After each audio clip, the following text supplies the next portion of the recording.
Hello and welcome back to Final Fantasy -1. Today we are going to explore the Desert Shrine area of the game.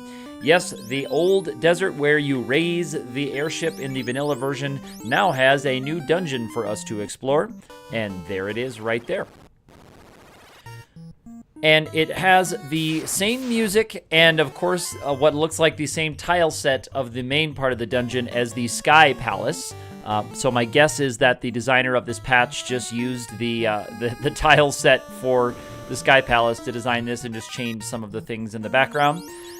The dungeon here is not very long. It's just a one-floor dungeon. There are some rather annoying random battles that you could bump into here, particularly the battle with large groups of sandhags and the large group of rogues.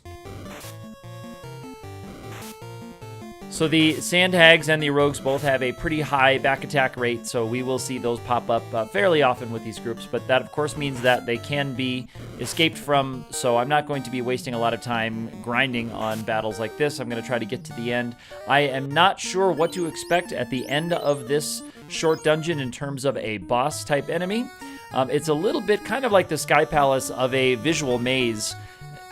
There's a Knight Sword right there. Sadly, none of my characters can equip the Knight Sword type weapons. But it's kind of a visual maze that I think the designers took advantage of in the NES days of designing dungeons that were kind of disorienting based on the zoom of the NES, the small resolution size of the screen, where you can only see a very small piece of the screen, and it's easy to get disoriented when all of the dungeon tiles look identical. You can't make unique areas of the dungeon so easily on that, and so they took advantage of that becoming kind of disorienting for players. Now, the vanilla version is not too bad with that, but I have found that some of the patches of this game have some very, very hard to navigate dungeons, especially when you have lots of long encounters. I've talked about this before. Encounters tend to make you forget which direction you were heading and where you were in a dungeon. They kind of eat up your attention span as a resource. It's something that's not an in-game resource, but it is a very human resource of your attention span. There's a big tyro that we were able to escape from. But if I wasn't paying careful track, and if that was, say, an inescapable battle with a large number of enemies that I have to fight and grind out over and over and over again, I may have forgotten, wait, was I heading to the right or was I heading down at the end of this battle? Now, thankfully, this is a short enough battle that I can remember, yes, I was heading to the right here. So we're able to get into the final area here. And I'm going into my menu anticipating a climactic boss fight at the end of this sand shrine or desert shrine. And indeed we get one. As a nod to the vanilla version, the eye is hanging out. Also, Wraith Inspector. Don't be fooled by what look like low-level undead enemies protecting this chest. Those are all pretty nasty undead. They all have a pretty good hit point pool. I'm not sure exactly how many they have. They've already stunned my biggest damage dealer there. And of course, the eye, even in the vanilla version, packs some nasty, nasty spells. But the Fire 3, it looks like it actually resisted Fire 3 right there. But you're seeing those specters taking a huge hit from the Fire 3 and surviving, and then even piling up another big hit from Harm 2. The specters really tanking that damage going into their weakness. But the eye looked like it resisted the fire spell there, but even with the 48 damage, we were able to take out the eye in one round. That was very lucky because I don't know what the eye was going to be packing in its spell routine, especially past the first one. Certainly XXXX would be a risky one for all of our characters because the only one above 300 right now is my Paladin. But we do get through successfully, and we achieve the floater. We obtain the floater. We're going to use that in the desert once we go out there. I'm just going to check out this tile here, and of course the tile does take us back out to the exit. And the airship is luckily still hanging out right here in the same desert. I don't remember what the desert was called from the original Final Fantasy I map. The places are all named, but I don't know if they're ever named in-game. They're named in the manual. So there is the airship, and the airship has been obtained. We are going to start exploring a little bit more of the world. Something that happened in this video is I took a time jump here to go to the island that is directly south of Melmond. This is what looks like maybe something from the Castle of Ordeals tile set. And we see random battles in here right in the beginning. And there's a dwarf with a ladder. And here this dwarf tells us that the rod is enshrined in the next floor down. And we have what looks like a dwarf cave type tile set. Interesting little design of this floor. There's a chest down there at the bottom, of course, anticipating that there will be a boss battle there. And so this is the area aligned with the earth.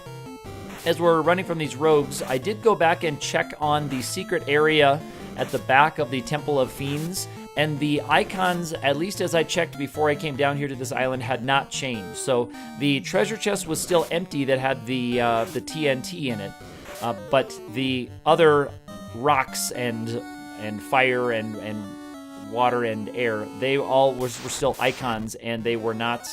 There was nothing in them when I checked them.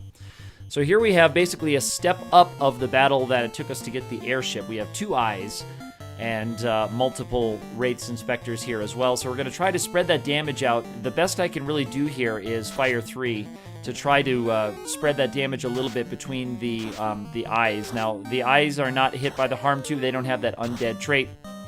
I was really hoping that my physical damage dealers could get me a head start on those eyes, because right away Break hits my Viking, and then stun goes right over to my poor paladin right there. So my ninja gets a pretty good smack in with the sword, and I did move the ninja down to that spot in hopes of trying to keep him out of harm's way. Now this spell is able to clear out the Wraiths, and we're going for the Spectres to try to get them out of the way. The only character I've got left standing right now is my Black Mage. I've got 2 characters petrified, and Cal is stunned right there. Thankfully the Spectre just does a little attack. Another Spectre attack. Fire 3 pops off right here. Low damage on the eyes, but just enough to kill one. And it does take out 1 Spectre as well. Slow lands. That's a really nice lucky spell to get here. And Fire 3 is going to have to clean things up. Stop luckily misses on the Paladin, but we're still not back on our feet yet.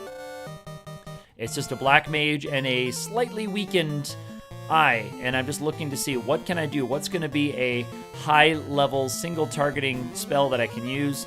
Bio is the one that I have, and it just does enough damage, 50 damage to that eye. And a pretty nice chunk of golden experience right there, even with just everybody stoned and down on their feet. There is the rod. So I'm not sure where I'm going to use the rod. Of course, the Earth Cave has already been cleared out, so there's going to be no plate to have to clear in the Earth Cave. I'm guessing that these key items are going to be used as we go on to some of the later dungeons of this game.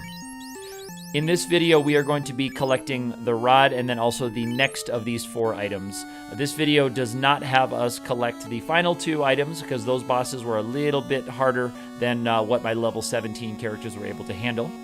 You notice that with that level, I did unlock a level 6 spell charge. So between crawls of this one, as I go to collect the second treasure from this one, I am going to go out to pick up some level 6 spells because I've got a spell charge for it now, and something tells me that I'm going to need it.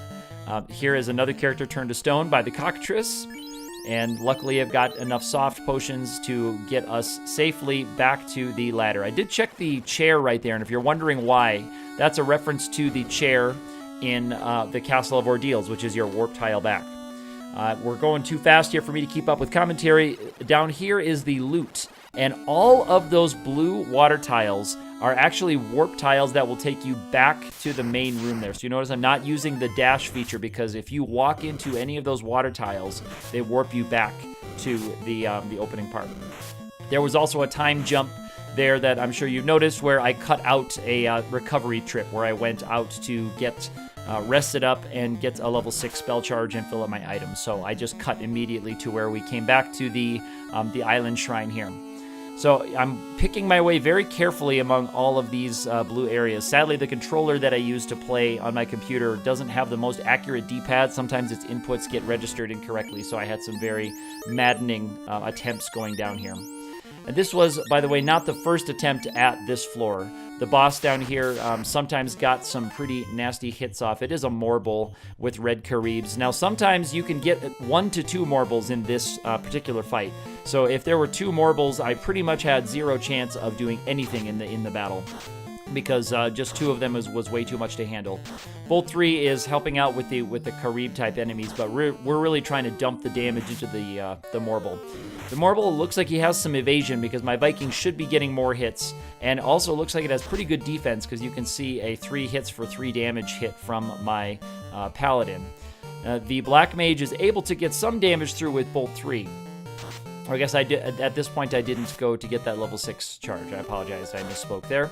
So there was 1 hit for 226, which was a critical hit that got through its defense. The Bolt 3s are still doing good damage, but there is a massive hit on the Black Mage. And Black Mage was the only one who was really doing any significant damage, so all we can really do now is hope to get some good hits on this thing, and luckily our Viking does that. Haste was coming on the Viking, so if he could survive another round, he was going to get a double attack on the Morbol. So now we've all made it to level 17, and we have picked up the loot. As we make our way back to the entrance to the shrine, I want to thank you for tuning in and watching. Next time we are going to be working on some of the later dungeons of this game. I'm not sure which order we're going to tackle them in, but the rest of this dungeon will have to wait for another day.